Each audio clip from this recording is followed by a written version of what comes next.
시간에도 살아 계셔서 우리와 함께 하실 뿐 아니라 우리 모두를 불러 하나님의 자녀 삼으신 주의 은혜를 감사합니다. 우리의 삶을 돌아보면 참으로 어렵고 힘든 시간들 많이 있었음에도 불구하고 주께서 변함없이 우리를 붙드셨고 사랑하셨기에 이 시간 주의 말씀 앞에 서게 됨을 믿고 감사합니다. 주님, 소망하는 것은 우리 모두의 심령 저 깊은 곳을 주님을 향한 뜨거운 사랑의 고백이 있게 하시고 하나님 감사의 고백이 있는 삶을 살아가기에 부족함이 없도록 귀한 은혜 덧입혀 주시옵소서. 함께 예배해야 됨에도 불구하고 여러 가지 이유로 함께 예배하지 못하는 믿음의 식구들 기억하시며 저들 어느 곳에 있든 이 시간을 기억하게 하시고 함께 예배하는 마음 허락하시고 또한 하나님 같은 은혜로 덧입혀 주시옵소서. 심히 무능한 종을 도구로 쓰시기 원하여 이 시간에도 세우셨으니 감사합니다. 종의 입술과 생각 온전히 주장하셔서 주의 도구로만 사용되어지는 귀한 시간 되게 하여 주시옵소서. 주께서 함께 하심을 믿고 감사하며 예수님의 이름으로 기도드리옵나이다. 아멘. 옆에 분들 인사 한번 하고 만나서 반갑습니다.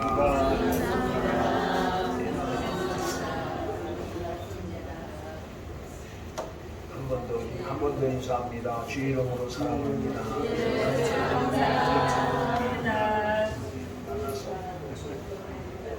만나서 반갑습니다. 무더운 날씨에 한 주간 동안 평안하셨으리라고 믿고 주신 말씀 가지고 오늘 함께 나누려고 생각을 합니다. 미국의 유명한 대통령이었던 아브라함 링컨은 평소 이러한 기도를 하나님께 드렸다고 합니다. 내가 이 세상에 살았기 때문에 이 세상이 조금이라도 좋아졌다는 소식을 듣고 죽기를 원합니다. 아마 이러한 그의 기도는 마침내 현실로 나타나서 수많은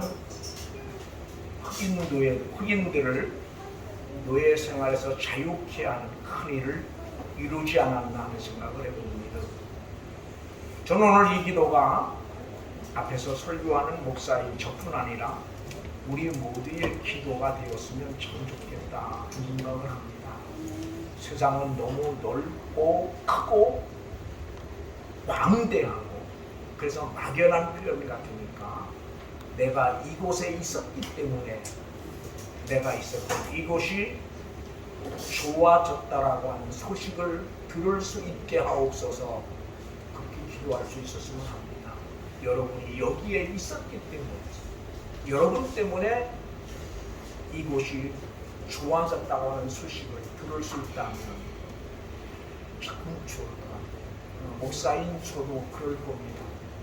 목사인 나 때문에 이 교회가 좋아질 수 있었다라고 하는 소리를 들을 수 있다.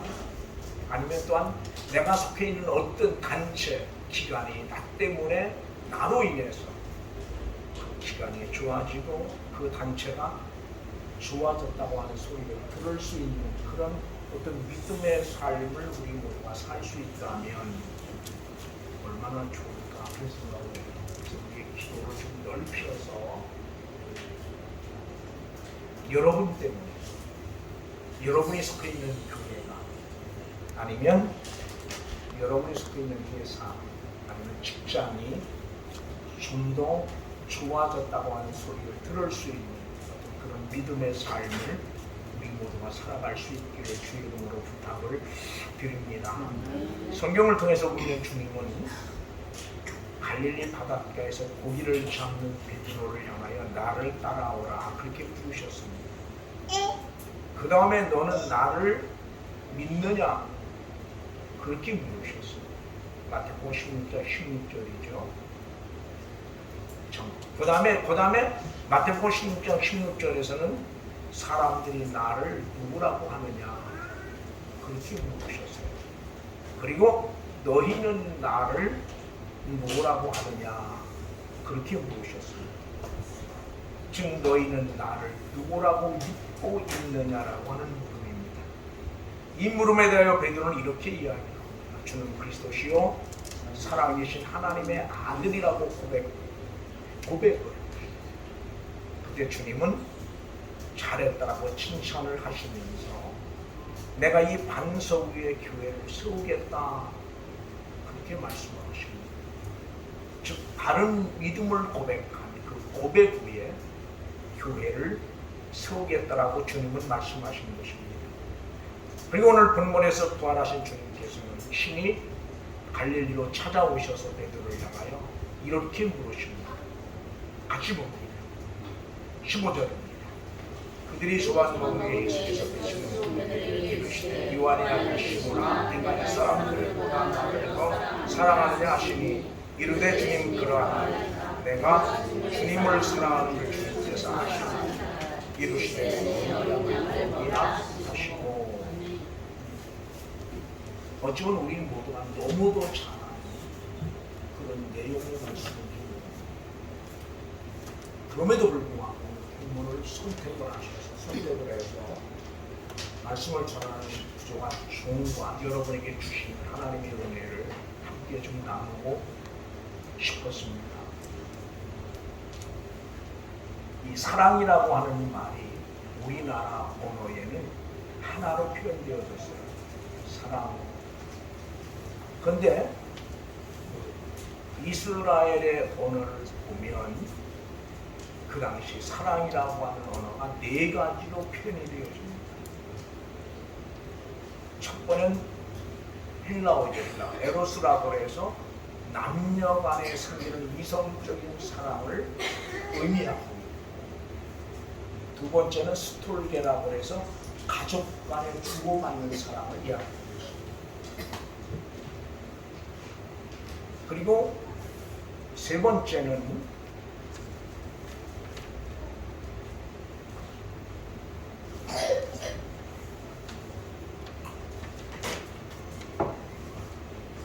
필리아라고 해서 신부와 신부 간에 주고받는 사랑을 이야기하고 있습니다.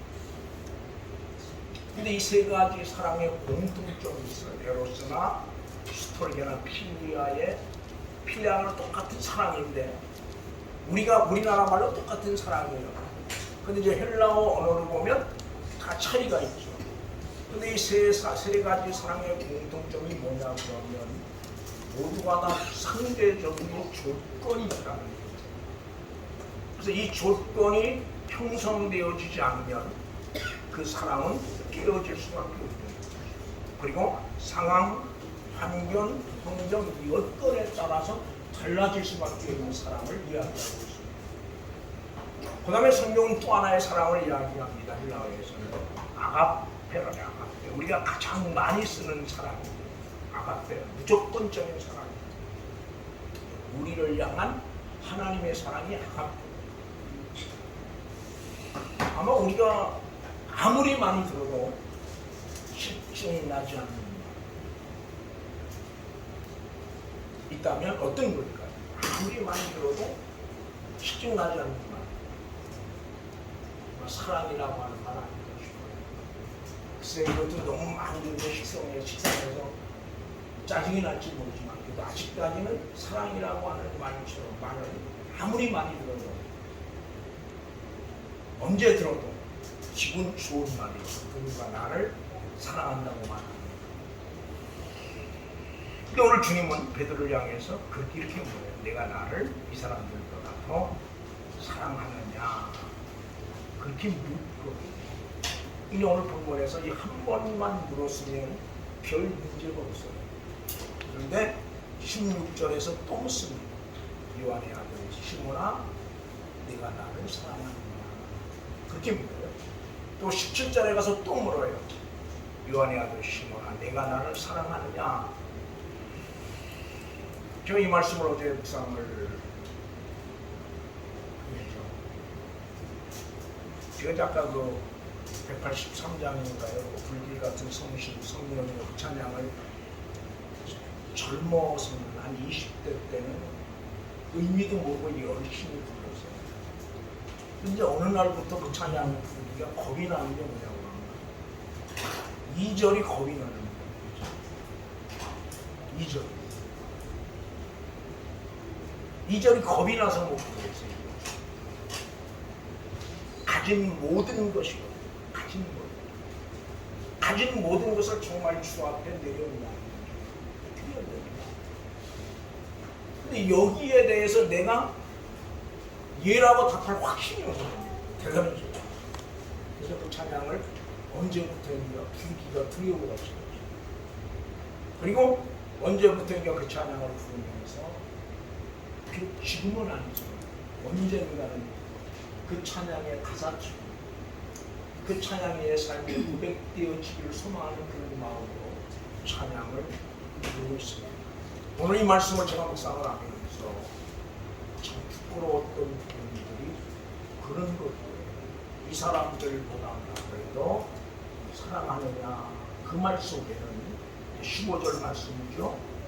여기 있는 이 사람들이 나를 사랑하는 것보다 더 나를 사랑하느냐 그런 의미도 담겨있지만 여기 있는 이 사람들보다 이 말은 베드로의 주변에 존재하는 모든 것이 포함되어 있는 부모, 형제, 가진 모든 것이 다 포함되어 있는 거거든요. 다른 번역에 보면 이런 것들이 모든 것들로 표현되어 있어요. 여기 사람으로만 표현되고 있지만 다른 언어 성경을 보면 모든 것, 그러니까 베드로가 가지고 있는 모든 것, 베드로가 가지고 있는 모든 것들보다 나를 더 사랑하느냐. 우리 중에 주님을 사랑하지 않는 사람은 아무도 없습니다. 다 주님 사랑하십니까? 그렇게 물으면 너 나를 막말한다. 뭐라고 말해요? 주님을 사랑한다고 말해요. 그러면 여기 있는 사람들이 나를 사랑하는 것보다 너는 나를 더 사랑하느냐 그렇게 어느 특정인을 주님이 지적해서 물으신다면 여러분 어떻게 대답하시겠어요? 만약에 우리 주를 우리 고향에 사는 고향에서 여기 있는 사람들이 나를 사랑하는 것보다 너는 나를 더 사랑하느냐 그렇게 물으신다면 우리 보건사님 뭐라고 대답할까요? 아니면 저기 우리 고인 집사님 보고 이렇게 주님이 물으신다면 뭐라고 대답할까요? 여러분 오늘 우린 이 물음에 답을 해야 해요. 이 질문은 단순히 이 시대의 베드로만을 향한 질문이 아니라 지나간 시대, 앞으로 올 시대, 오가는 모든 시대를 살아가고 있는 그리스도인들 하나하나를 향한 주님의 질문입니다. 그럼 우린 이 질문에, 이 물음에 답할 준비가 되어져 있는 거예요. 다 주님 사랑한다. 세상에 예수 믿는 사람 중에 주님 사랑하지 않는 사람이 어디 있습니까? 근데 문제는 이 사람들보다 나를 더 사랑한다고 이렇게 물으시는 주님의 물음. 아니면 세상에 있는 모든 것들, 부모, 형제, 자녀들보다 가지고 있는 모든 그 어떤 것보다도 나를 더 사랑하고 물으시는 그 주의 물음에 답할 수 있는 마음의 준비가 되어져 있는다라고 합니다.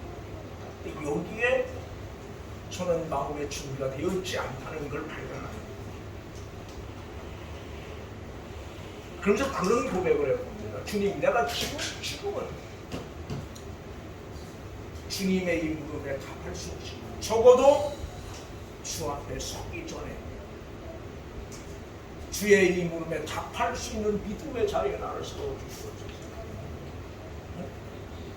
비록 내가 지금은 이렇게 물으시는 주의 물음 앞에 내가 뭐라고 예라고 답할 수 없지만 적어도 내가 주님 앞에 서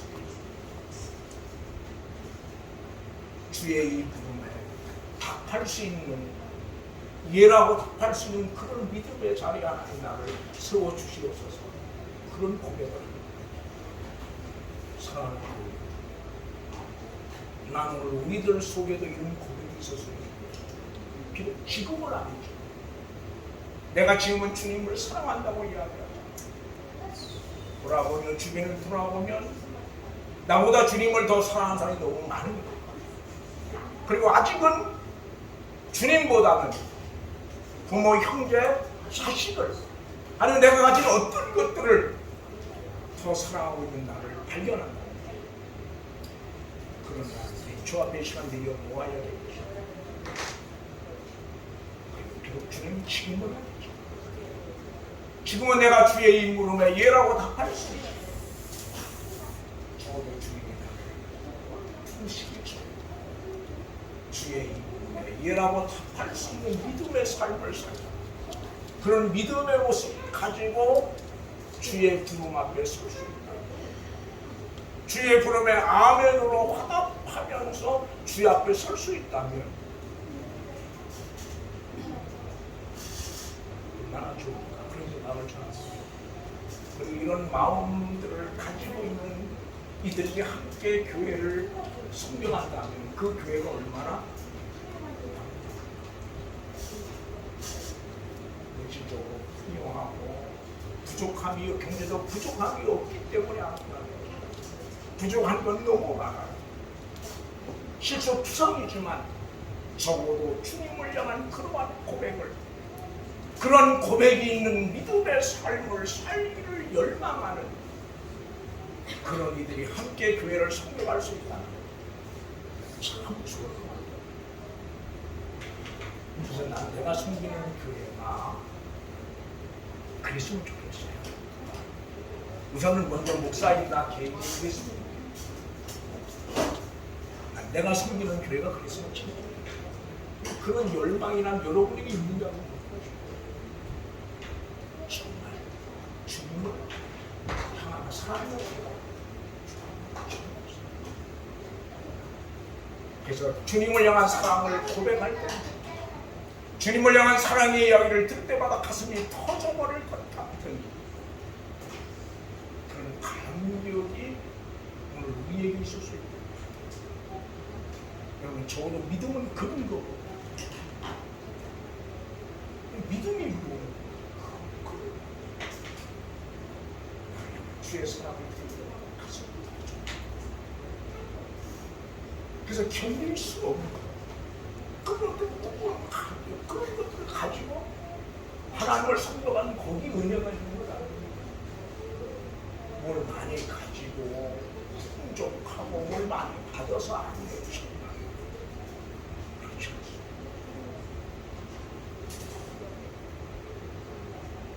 저는 오늘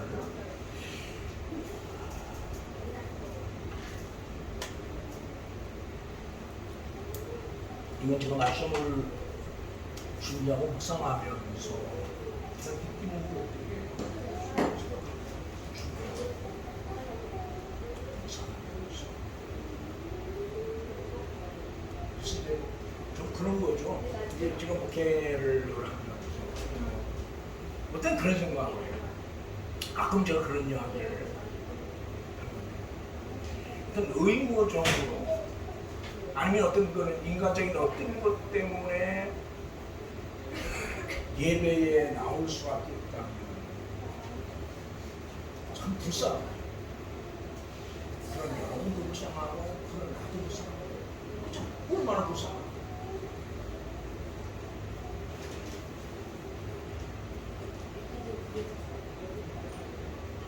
그래서 우리가 불쌍한 사람 안 되려고 하면 무슨 은혜에 대한 사모함이 있어요.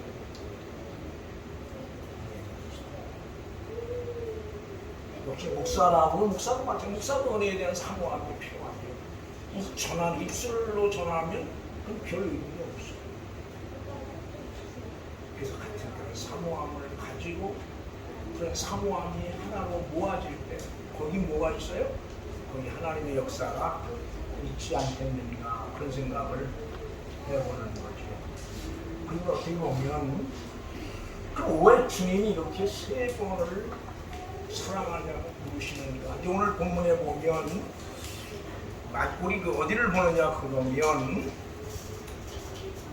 세 번 17절입니다. 같이 봅니다. 세 번째 이르시되 같이 읽습니다. 세 번째에서 요한의 아들 시몬 나를 사랑하냐 하시니 번째 나를 사랑하느냐 하심으로 베드로가 근심하여 주님 모든 것을 아시오니까 주님을 사랑하는 줄을 주님께서 아시나이다. 예수께서 이르시되 아 그렇게 이야기합니다. 여러분 같아도 고민이 안 되겠습니까? 아니 한 번 묻는 것도 부담스러운데 그냥 누군가 물어봐요. 참 부담스러운데 또 묻고 그런데 어떤 성경학자는 그렇게 해석을 해요. 그 말도 참 의미가 있다고. 어떤 해석을 하느냐고. 주님이 잡히시기 전에 베드로가 주님을 몇 번 부인했어요? 3번 부인했죠. 한 번은 저주하면서 어떤 저주를 했는지 몰라도 저주하면서 부인했어요. 그런 베드로의 그러니까 베드로 마음에 늘 뭐가 있는 겁니까? 그 마음이 내가 주님을 왜 그런 마음 없겠습니까? 사람인데 우리도 다 그런 마음 있잖아, 그죠?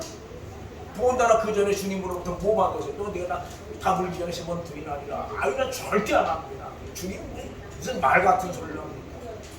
다른 사람들은 난 절대 안 해요. 그렇게 한 소리 땅땅 쳤거든. 그런 거예요. 교회 아무리 어려워도 나는 이 교회 지킵니다. 난 생명 내놓습니다.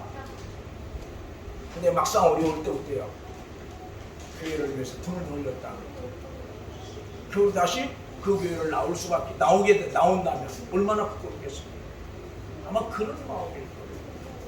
그런 베드로의 마음을 치유해 주기 위해서 주님께서 3번을 부르셨다. 그렇게 해석을 하는 분도 있어요. 그 말, 그 해석도 상당히 의미가 있어요. 그죠? 상당히 의미가 있는데 하여튼 어떻게 됐든 3번째 물음에 베드로는 근심이에요. 근심. 오늘 여기 우리나라 성경은 근심이라고 했는데 언어의 의미를 보면 가슴이 찢어지는 것이다. 그런 의미를 했습니다. 아주 더 강력해요. 단순히 우리나라 성경은 근심이라고 했는데 언어의 의미는 가슴이 찢어지는 주의 그 3번째 물음에 베드로는 가슴이 마치 찢어지는 것이다. 그런 애타는 심정으로 대답해요. 그럼 여러분은 주님을 향한 여러분을 향한 그 사랑의 물음에 대해서 어떻게 대답을 하십니까? 이렇게 만약에 주님이 오늘 내게 생물을 보신다. 이동윤 집사님에게 물으신다. 아니면 이은경 원사님, 아니면 뒤에 여기 현희 원사님.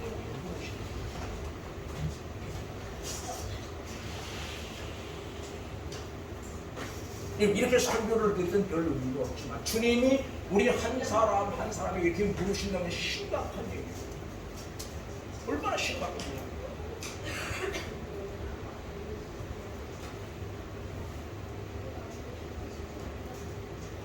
그래서 그 가슴이 찢어지는 듯한 그런 아픔을 가지고 그런 애타는 심정을 가지고 이제 그런 의미로 원어에는 해석을 하고 있어요. 단 우리나라 성경은 근심이라고 하는 말로 짧게 이야기했지만 그런 심정을 가지고 있다.